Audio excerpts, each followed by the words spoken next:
this is the beginning, like where I set up these forms to be poured, and inside of each one of these, they have an allotment of reinforcement.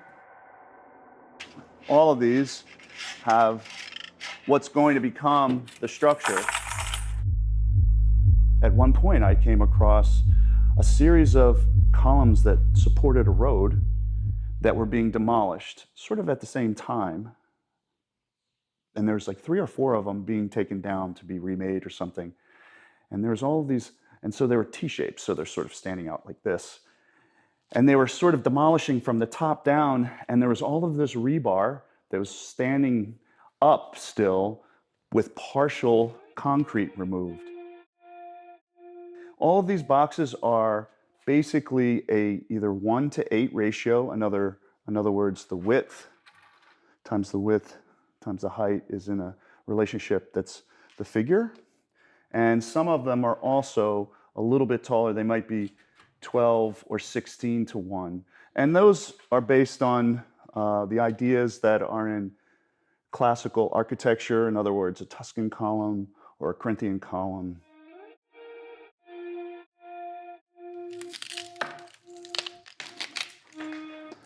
And just that simple movement then starts to create all sorts of possibilities.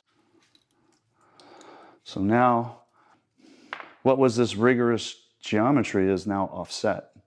And that's the sort of conversation that I go through when I start breaking these apart. It sort of reveals the dynamics that sit inside of the geometry, and then also creates this sort of notion that there's structure and that there's flesh, and that it becomes more figurative.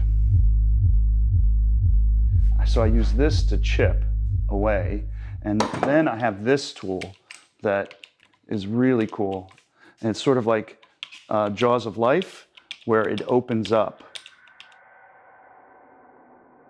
Having the idea of structure and skin, the color, and then having different pieces interact with one another. And that's what kind of creates the humanity of the work, I think, that's really draws people in to look at the piece a bit more. And so, when you're looking at a piece adjacent to another one, there's this conversation that naturally happens. Or if it's in a place that's unexpected, in other words, the piece is sort of sitting in a corner, and you're like, "What? Why is it in a corner?" Well, it's misbehaved or something, and it needs to be there. It's really simple. I'm making simple boxes, putting reinforcement in there. I'm pigmenting concrete.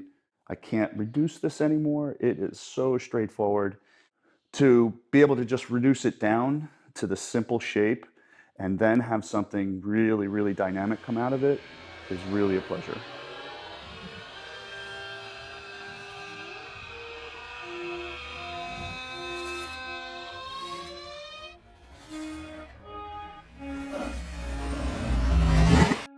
They demolished a bridge and they left like 3 or 4 pieces of concrete just dangling, and they looked like figures, and they swayed like this. And I'm driving by at like 78 miles an hour going, "Oh my God, that's an installation."